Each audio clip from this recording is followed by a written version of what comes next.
Welcome to Engaging and Empowering School Libraries, a podcast that aims to raise the profile of school libraries by talking about topics that are current across education and teaching. Over the last few months, you may have noticed that many of my recent podcasts have been focusing on fossil education and school libraries. I've now decided to split these two podcasts onto different platforms so you can easily able to distinguish between the two. Engaging and empowering school libraries will go back to being about guests and engaging conversations with experts in the field of school libraries and beyond. Sadly, I'm down to one co-host as Sabrina Cox has now moved out of school libraries and into the wonderful world of bookselling, and we do wish her all the best of luck in her new path. So for now, it's just Ruth and I, and hopefully a lot of exciting guests in the coming months. Hi, Ruth. Hope you're well. It's been a Very well. while. What have you been up to the last few months? It has. Goodness me, I almost don't know where to start. So this year, outside school, the focus has very much been on my eldest child, who's been doing GCSEs, which has taken up just ludicrous amounts of headspace and emotional space. So I'm very glad that that's over. In school, I've been doing all sorts of things, and one of the things I've really been enjoying is from the back of your masterclass series. I've been beginning to work on the year 12 induction more and on. The first session didn't go quite as I had hoped, but well, it was one of those tricky situations where I'd been given a slot, an hour's slot in a day of 5 other slots, all of which were fun, and mine was the only learning based one. Yeah, And difficult. that's a difficult that is a difficult It audience, is. Yeah. frankly. So it wasn't really that the session didn't work, it was that the positioning of it in the day didn't work. And it's made the decision in my mind that next year I won't do one of those offer whole day sessions, No. because it doesn't fit with, they're just using it to fill in the day, really. Yeah. It's not right with the tenor of the rest of the day. But I have really enjoyed working on the project and seeing where it can go. And the sixth form team seem really enthusiastic. So the project is, Elizabeth, but not everybody else does, a year 12 induction, a research-based induction project, which I want to run throughout September with them before their homework and their coursework really kicks in. So when they've got a bit of capacity and I can teach them some research skills. So I've been doing that, and that's really enjoyable, really interesting. And I've also been, I always am, but particularly reaching out into the school in different ways outside the school library. So I have just taken on a house coordinator role in the All school. right. And last year I had a form group. Last 2 years I've had a form group, and I really liked that. But this year they said to me, you either take year 7 form, and in our school the teachers follow the forms all the way through, Yeah. or you have to stop taking a form altogether. And when I originally started, I was only sixth form, and sixth form's a very different commitment and a very different level of expertise needed. Yeah. And I don't feel suited to taking on year 7. I think they need a qualified teacher. Right. So I've stepped back from that, but that's given me capacity to take on something different. And from a school librarian's point of view, the great thing about doing something like being house coordinator is that it gets me visibility outside the library. I can go and I can meet other people and I can do other things, and I have an excuse to get involved in all sorts of things, which is just a way of me saying, remember me, here I am, you know. And I enjoy those other things. So yeah, I think it's, as ever, really busy last 6 months or year, Yeah.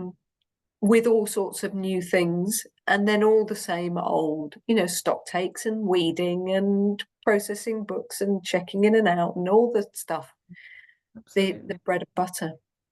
It's So, just but fascinating talking to you is the fact that, we talk a lot about school libraries and we very rarely talk about ourselves and what it is that's going on in our libraries. And actually, you're right, Ruth, it's that wider scope, but actually being able to go out and talk about something other than school libraries, but still have your school library hat on, because I know, like all, school librarians everywhere, we tend to have this uh inert, or this capability of being able to actually remember that there's something else going on, and actually that might just work, Yeah. and bring the two together. And I think that's a real opportunity, isn't it? Yeah, it's been fascinating. Our school, we've had a change of head teacher, so this will be her second full year. And one of the cultural changes that's happened is that there's been an introduction of working groups in the school. And Right. I have got on and was sort of instrumental in starting the AI working group. And that feels like a very natural place for me. Yeah. I've also got on the sustainability working group because one of the things that bothers me is the lack of sustainability in the library. The Right. plastic covering of all the Yeah. books, Yeah. the wastage of materials. Actually, the books are not fundamentally not eco-friendly. Yeah. So and then I've also got on the working party for Culture Day, which is one of those, and I suspect we have two celebrations that bookend the year, one in September and then one in the summer, and I suspect the same group of people will be involved in both of those. Yeah. And they are exactly like the house coordinator's role. They in some way tie to the library because Yeah. everything in some way ties to the library. Absolutely. Um, Absolutely.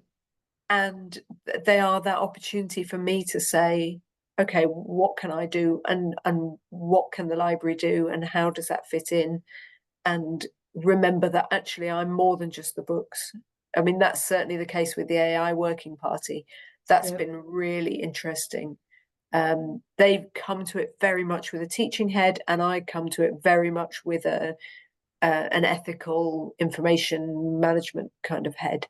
Yeah. It's been fascinating, absolutely fascinating. And do you find that they're listening to you? Yes, yeah. Good.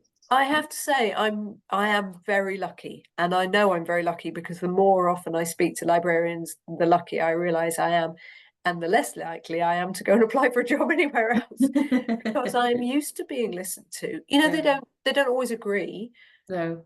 but they listen, and I do feel part of the conversation.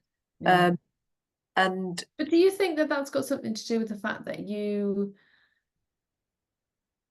do so much more than just your job, and the fact that, you're looking for opportunities to demonstrate the value of the library, but also trying to demonstrate how you fit in beyond the four walls of the library? And I think, you know, there is a little bit of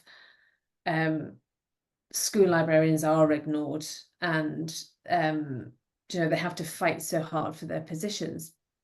But actually there is a balance, and actually if in any profession, if you want to move forward, if you want to be seen or noticed, you have to put the effort in. yeah, And I think, there is, it's looking out for opportunities that link, rather than just kind of trying to create yourself more work. And yeah. I think you do that really, really well. I think it works. It does for me. I think it's a very fine balance between always saying yes to everything, which is Yeah. the other danger, but saying, trying to say yes because either it really interests me or because I can see that it's an opportunity to demonstrate something about myself to other members of staff who wouldn't see that side of me and don't think of me in that way. And Yeah. that's really helpful. It's not even about what the library can do, it's that I need them to think, oh, actually, Ruth might have something to say or might think something, or, because if they think that, then they'll come to the library and Absolutely. then we can move forward, and if they see me around, then when I ask them to do something or work with me or whatever, then it's less of a leap, I think. Yeah. um Yeah. But yeah, because you're right, you touched on it. Librarians, school librarians especially, tend to be yes people. yeah, But they tend to be yes people in the wrong yeah, way. Yep. and get themselves completely overwhelmed. So, you know, I don't, hopefully there's not quite so much laminating in schools these days, but, you know, the person that unjams the laminator all the time, the Yep. person that does all the photocopying because the photocopy is in the library. And I think it is a natural thing for you to do when you're stuck in the library day in and day out, and the teacher walks in and can you do? It's like, oh yes, let me be helpful. But actually, you need to begin to understand your role before you can start saying, well, actually, no, I can't do that because I'm doing Yep. this, which is more important than standing by the photocopier and you know, I have other things that I need to be doing. And that again is again a balance, isn't it? It's understanding your own worth Yeah. and your own purpose. And I think, you know, the more we have these kind of conversations, hopefully school librarians listening might think, oh, okay, you Yeah. know, Yeah. and I think that's what this podcast is really all about, isn't it? It's about enlightening uh, people, school librarians, schools, hopefully there are teachers listening, about the value of their school library. And it's through conversations like this that we can highlight it more, I think. Yeah, absolutely. I mean, I feel as though I'm in a very fortunate position as far as the school's concerned, because I'm a largely non-timetabled member of staff. Mm, So they often treat me like a teaching member of staff. I feel as though I have the same level of respect, but I'm non-timetabled. So I'm very, very flexible from their point of view. yeah. So when there are meetings or things that need to be done, you know, I'm an easy win as long as I want to do it, as long as it's kind of in my. So was it always like that when you first started? No, Or yeah, they didn't have a librarian. And that was okay. the joy. Because they didn't have a librarian, I've been able to kind of make it go whichever way I want. Yeah, And they haven't had a qualified librarian, I don't know for how long, certainly not since librarians were what they are now. I yeah. think, um, and the role has evolved enormously, because when I first got there, because there hadn't been anybody for so long, it really was 2 years of just, right, let's unbury the library and Mm, work out how the systems are going, and find my way around the school. I've yeah, been there nearly, I think it might be 8 years now, 7 years anyway, quite a long time. So, I know the staff, I understand the dynamics. That makes a huge difference. yeah, it does. And because I wasn't taking on anybody's role, there was Yeah, nothing for them to compare it to. no, That is a difficulty or not a difficulty necessarily, but it can be yeah, if you move into somebody else's job and they've maybe been doing it brilliantly, but they've been doing it in a very particular way. It's yeah, much more difficult to make your mark. yeah, yeah, yeah, Um, And I sometimes fear that people who come behind me in my role will do aspects of it much, much better. And the school will go, oh, why didn't Ruth do that? For example, you wouldn't like to see my catalogue. It's absolutely shocking. But since they don't really, only I use it, I don't mind. Yeah, yeah, and but that is in all walks of life, isn't it? You know, it doesn't matter how good you do your job, there is a will always be something that people can change. Yeah, And you have to remember that when you are taking on somebody else's role, that that it is okay to change some things. Do you know that absolutely. you are a different person. Yeah, You are a librarian, but you're a different person, and actually you bring a different skill set. So that's why I think some of the conversations that we have, Ruth, are about the need to actually understand the role of the school librarian.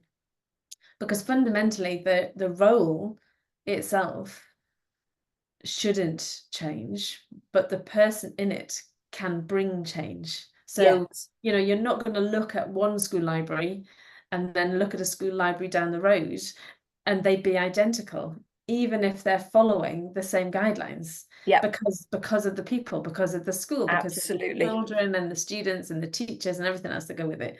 Yeah, absolutely. Those guidelines are an important thing as a starting point, aren't they? Or Yeah, somewhere to aim to and somewhere to go. So, so we do talk a lot about the IFLA School Library Guidelines, but I think that has to come in line with those skills and personality that you bring to the role yourself. Absolutely. Yeah. Yeah. Yeah. And very much when my job was advertised, there was a job at another school round the corner advertised, and I applied for both, and the other school didn't shortlist me. And I now know the librarian who works there very well. She's been in that role as long as I've been in mine. She could no more work in my school than I could work in hers. We are poles apart. And while we work quite closely together at times, the schools are radically different, and we are radically different kinds of librarians. Both of us qualified, both of us have a master's, we're in many ways similar, but yeah, massively different. And that's exactly right. We are both doing the same job, Yeah.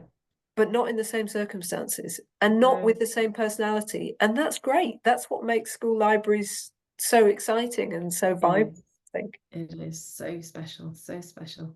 It just brings me on to something that I've done this year.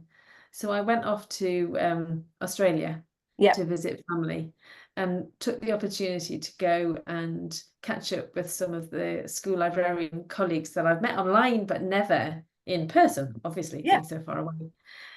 Catherine Barnes got in touch, and she works for the Endeavour College. She works part-time and full-time in the Endeavour College, and she's also a lecturer. So she does the library school, teaching students to become librarians as well. Yeah. So she showed me around her school. She showed me around the local public school, and then she took me to the local university library. What amazing three different spaces. So her college school had just been rebuilt. Yeah. The area of the library had been rebuilt, and sadly, as we all know, the architect decided that they knew better than the librarian in how this space works. And it's very evident that it's a architecturally beautiful space. Do you Yeah. know, it's like a corner room with windows, the whole of the corner, sort of an arching corner, Yeah. beautiful, overlooking a lake. Yeah. Lovely. Yeah. Underneath is the books. But this is a secondary school library, and nothing is above waist height bookshelves. So everything you have to crawl on the floor to shelve the books, to find a book. Yeah. Like, Works. there's no space for the nonfiction. It's like, oh my goodness me. And then they have this amazing VR system, and they have an amazing podcasting system. And Catherine has really well done, brought all of that in to be able to um, encourage the podcasting to engage the students in the way they talk about their learning. So Yeah. they're in little seats, but talking one to one with each other, and they've really been able to build up the confidence of students that maybe don't talk, or maybe don't write so well, or don't normally talk in large groups. So those kind of really interesting things, and give them their due. Their nonfiction isn't in the library, but they've got it so well set up that the nonfiction then is stored somewhere else, and it can be requested. So they have got access, but there is a bit of a difficulty between the library as it stands and the architecture and the extra bits. It's But quite shocking that they built a library without not only with the wrong size bookshelves, but without actually the capacity for all the stock that they yeah, already yeah. had. Well, I think now that they've seen it, they've noticed, and there is a conversation about how they can make that different. So that is an interesting Yes. one. She then took me to the public library, and they've got a really lovely collaboration between students and the school, and then being able to use the public library after school and the online resources and all of that connection. So that works amazingly, Yeah. absolutely amazingly. We then went to the university library. Not a single physical book in this library. Not one. No way. No, it was incredible. It's like, I even spoke to my brother-in-law's works at Maynooth University, and he said, oh, the books will be stored somewhere else. No, no, just got rid of them all. It's all online. So it's What's a the university? What subjects are they very, reading though? oh, I don't know. I There don't know. must be Good question.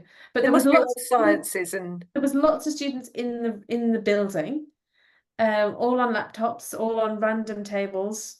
so It they just don't need a library. If it's it all felt online, no, there is no no, requirement for the no. physical space. It felt soulless. So that's a Oh, really unexpected visit.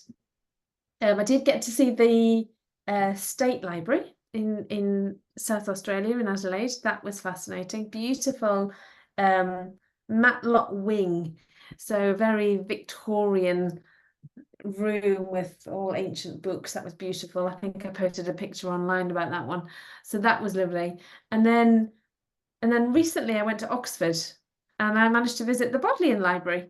So, that in itself, because you've got to have a tour, you can't just wander in. no. And of course, there's all the Harry Potter stuff. But the thing that I really enjoyed the most was that they demonstrated that it used to be a chain library. And for Yep. anyone who's listening who doesn't know about chain libraries, is that every single book was attached to a chain. So you couldn't, you couldn't take it anyway. The books were in paths. And apparently one of the complaints was the library wasn't quiet because the chains all rattled so much. And every book was not spine on because they couldn't attach the chain to the spine. They had to be backwards, like the way that you would just never shelve a book these days. But they then had to write a number on the pages so that you could tell which book it was. It's just fascinating, absolutely fascinating. I love it. I love Yeah, it. it's a wonderful library. I did my graduate trainee year there. So I've been all around the stacks and I was Oh, look talking at to you. we had one of our students back who's at Oxford now, and she was talking to me about the library, and I said, "Oh yeah, it's great because when you're a librarian, you can go. There's a tunnel between the old Bodleian and the Western Library on the other side of the road because most of the stacks are under the Western Library, and so there's a little trolley that runs and a sort of conveyor belt to pass the books along." And she said, "Oh yeah, I know about that. You can go along that as a student." And I said, "No, no, no, you can't. No, no, no, no. This is a whole world of excitement that you know nothing about. Stacks and stacks and stacks. 8 floors down, I think they are. Yeah, it is a lovely library. It is a lovely Yeah, one. So I have had a lovely few visits, which has been really nice, alongside sort of building up my the thing that you were talking about before, the masterclass, trying to yeah, help librarians do their um, create a project from start to finish. I think what tends to happen is people or school librarians decide that they have something that they want to do and they launch into it. And actually the as you found when we yeah, went yeah, through the masterclass, there's so many different bits and pieces to think about. So after I did it with you, I managed to work with another 3 school librarians recently. And again, the learning, the light bulb moments as we go through it has just been a joy to yeah, watch these 3 librarians transition from I've got this idea or I've been asked to do something and now I need to I'm going to come out with a project. And even one of them, um, she got halfway through and school asked her to do something specific, and she suddenly realized that actually her project should be that. yeah, And I was like, oh, you've done 3 or 4 weeks with me now. She went, no, no, Elizabeth, that's great. She said, because I've done that 3 and 4 weeks, I was now able to say yes, that I could do the project for them because I had the foundation. yeah, And I'm like, there you go. Do you know? It's great. yeah, It's been lovely, really, really lovely and positive. So yeah, I am running that again in October if anybody's listening. There is information on my website. Um, there is only 8 spaces, so if you want to join me and come and do that with me in October, then do have a look out for it. But yeah, it's been a yeah. real joy to work so closely with people this year. I mean, it's brilliant because it fills in that gap that I always am very conscious of when I'm working with teaching staff, of not being a teaching member of staff and not having that experience. And you're right, I do tend to rush in and I think, oh yeah, I know what I'm doing. I'll do this and I'll do that and I'll do the other, and that'll all be fine. And running a one-off session, that's always been fine. But actually, if you want to do something more prolonged, you have to make sure your structure is there. Yeah. And even if it's just sitting and making sure that I'm taking the time, that's invaluable, absolutely invaluable. Yeah. So it's great. It's great. But let's get back to podcasting. Yes, what we're actually here for. So we're going to come back in September, probably. Yep. I think we had ideas to maybe talk about library inductions. So library inductions are such a big thing in September for school librarians, aren't they? They are, absolutely, yeah. And I know, and I remember when we used to do them, when I was working in schools library service, it was our job to go into the schools and do these inductions. And they tend to be, year sevens have been given, one English class, Yeah. and you've got to do it. So hopefully, and I think actually library inductions should change year on year. And I think you tend to get into a bit of a rut, don't you? You find something that really works well and you regurgitate it. And Yep. I think we tend to sort of get ourselves lost a little bit about what it is that we're supposed to be doing and why. So I think library inductions is something that we will try and get some great examples of library inductions that have gone on. Well, I think what would be interesting is if people are listening now and do something that they think works, it would be brilliant to hear about those things in advance, or Absolutely. so that we can discuss them, because I think you only need some brilliant ideas, and every now and then on SLN or somewhere like that, somebody puts something and you think, oh yeah, okay, that might work. So if anybody's got things that they want to share for that, Absolutely. So that either would be people are brilliant. listening who can come and chat to us, or like you say, if you just write it down, Yeah. we'll happily read it out and share. So absolutely great idea. Then I'm not necessarily doing this in order, I'm just doing it in a list. So personal learning networks. What do you think about what's your thought on a personal learning network? What does it mean to you, Ruth? Personal learning networks. Now I feel as though I'm in a GCSE exam. In my opinion, a personal learning network, I think it's multiple things. So I think it's all the people that I draw on to develop professionally. So for me, it probably is at least twofold. It's the librarian network, and it's also my other colleagues, teaching colleagues in other schools. And then there probably is, on the very outskirts, general professional librarian networks. But I am so out of touch with those. Those are the ones that definitely feel least pertinent to me. Because it's interesting, isn't it? Because if that's just made me think that if you're doing your chartership, for example, that the third criterion is about the wider profession. Yeah. And actually, you're right. What value does it bring to you personally in your role currently? And that is, I'm not even sure it's value. It's so I'm, having worked in other kinds of librarianship, I truly believe that there are useful crossovers, really useful crossovers from all sorts of librarianship. But I don't think I've got capacity for it. I think, by the time everything else has been done, if it's not required of me because I've done my chartership and I can't even look at fellowship, there's no requirement for it. The professional organizations Do you aren't. not revalidate Ruth Maloney? And I revalidated with you once.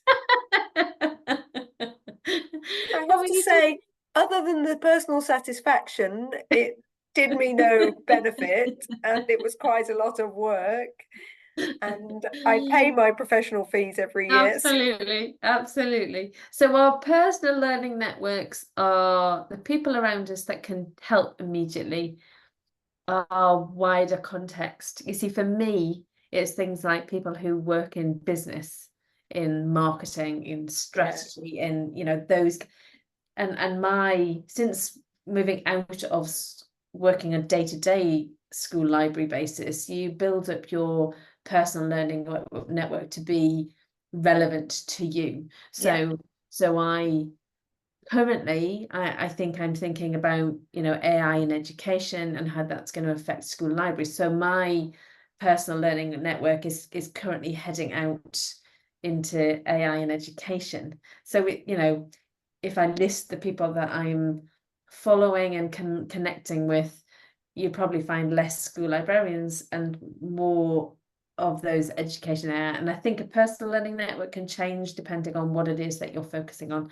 yeah, So I think if we can bring people in to talk about that, I think that would be good. I think hopefully we'll come up with some good ideas of how to enhance and build your personal learning network. yeah. But yeah, so that's that one. And next one on my list is Ofsted. What can librarians do to get into an inspection report? So that's an interesting one because recently I've heard a couple of school librarians saying they managed to make it. They got into their school inspection report, and that's really exciting.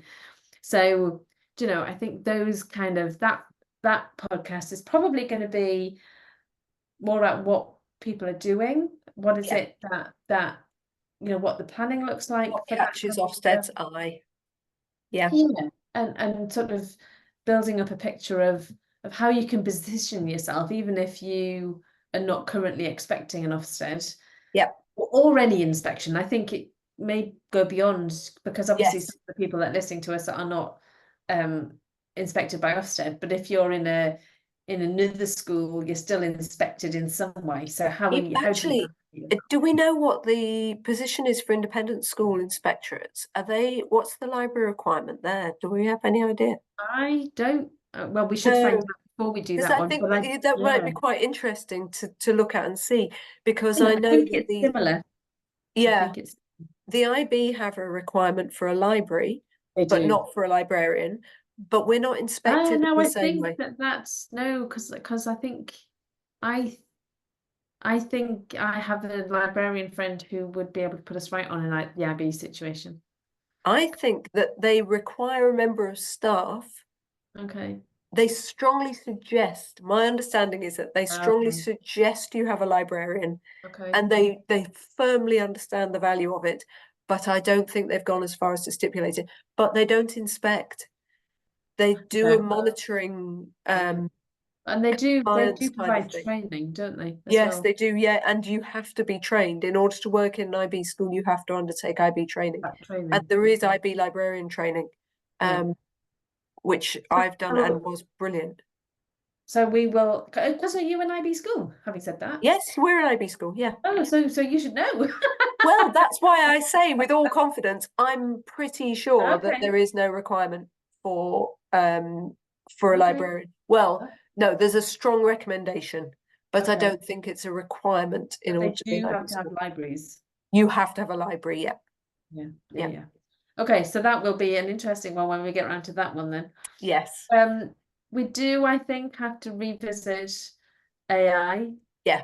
We will particularly have AI to again and again and again. literacy. Yeah, so I think that will come up quite a few times. I think, data protection, student work, student voice policies, all of this kind of thing. I think Yeah. those would be really interesting conversations. And like you say, we will probably talk about them 2 or 3 times during Yeah. the next school year.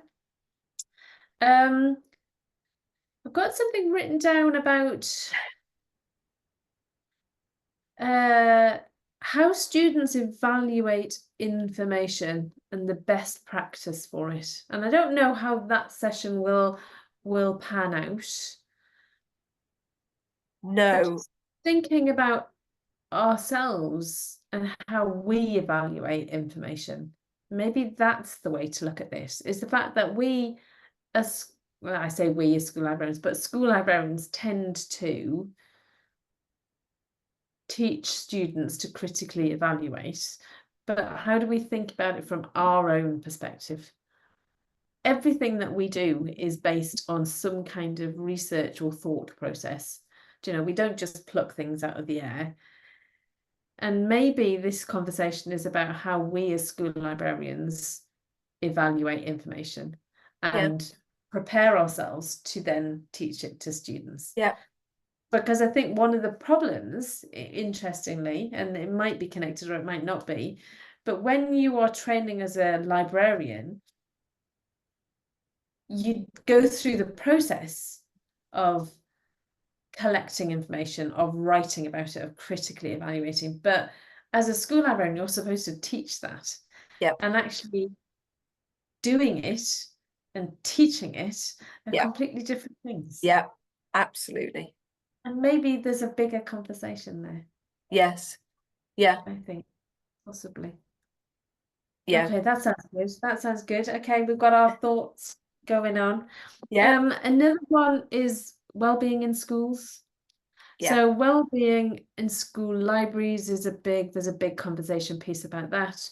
But I think um maybe opening that up slightly wider and talking to people who are not necessarily in school libraries and sorry, in school libraries, but are based on in education and well-being. yeah, Maybe that just is in more a wider conversation or broader context, I suppose, yeah, is something we absolutely. could Yeah. follow. We've had some excellent training because we're primarily a girls' school and super selective. We have quite a high level of autism, and obviously autism in girls presenting in a different way. We've had some fantastic training about that recently, looking at all sorts of resources, but and then me thinking about, okay, well, what does that look like in the library? Yeah, um, and not only on both sides, what does the fiction look like for that, and what does the non look like for that? yeah, Really, yeah, some really good training about that. So. fantastic. It's I think what we are beginning to come to realize as we talk is that although these conversations are very clearly about school libraries and librarians and how, you know, uh, we achieve or we work with all of these things, but actually we need to look at the bigger picture. How does it work beyond the four walls of the library, and how do we incorporate the stuff that everybody else is learning rather than just trying to learn it as a school librarian looking at well-being? I think it's, Yeah, that as one example, I think that's really good. yeah, And the final one I've got in my list is censorship on school libraries. Obviously, a big conversation piece.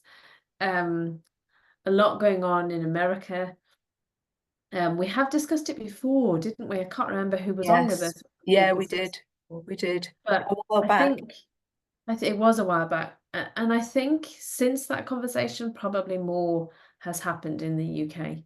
Yeah, So I think it's time to open those conversations again and just see where we're at, what policies that need to maybe have been um, put in place in some yeah. places. Well, it'll certainly be interesting to see with the change of government. I saw your link this morning to Richard Ovenden's article. I Yeah. couldn't open it because I'm not registered for the FT. So, and I know that's a thing I can do free of charge, but I just haven't quite got mine working. But I thought, oh, a minister for libraries, what an interesting idea. Yeah, yeah, yeah. And I'm very, one of the things I found, without getting political, one of the things I found frustrating in the election coverage was the lack of conversation about education. Mm, For me, when people, if I ever saw a canvasser, that was the thing that was top yeah, of my absolutely. mind. I Yeah. want to know about education. and nobody seemed to be talking about it. So I'm really interested to see what changes, you know, whether I agree with them or not. I'm interested to see what changes are proposed. And with alongside that, where do the libraries sit? Yeah, Absolutely. I think it's, I'm just talking through what we're planning to talk about is already getting me excited. I think we have good. some good ideas. If anybody's listening and they think, I would really like Elizabeth and Ruth to discuss whatever, then We can please, talk about anything, Elizabeth. absolutely anything. And unprepared, like you can tell we have this evening. So I will bring this conversation to a close. I just want us to take a few minutes to introduce Engaging and Empowering School Libraries, a transformative training membership designed exclusively for innovative school librarians and teachers. If you're an educator or school with a shared passion for fostering collaboration between teachers and librarians across all subjects, then I extend a warm invitation for you to join me on this remarkable journey. My mission is simple yet powerful: to empower school librarians and teachers through comprehensive training and unwavering support. By equipping them with the necessary tools and knowledge, I aim to enhance independent learning, elevate literacy levels, and nurture overall student well-being through the incredible resource that is your school library. By joining my community, you'll embark on an exciting adventure alongside like-minded individuals who are equally committed to educational excellence. Together, we'll explore a unique learning experience that embraces innovation and encourages the growth of your students. So for more information about this extraordinary opportunity, please visit the link provided in the show notes below and don't miss out on a chance to be part of this empowering initiative. So, final question, Ruth. Yeah, Before we finish, when can we expect to hear more from us? Are we coming back in September? we definitely should come back in September. Awesome. We'll go for September and we'll do library inductions. We will. Sounds good. Sounds good. So thank you very much for joining us today. We look forward to sharing our thoughts and ideas with you again soon. Thank you very much for listening.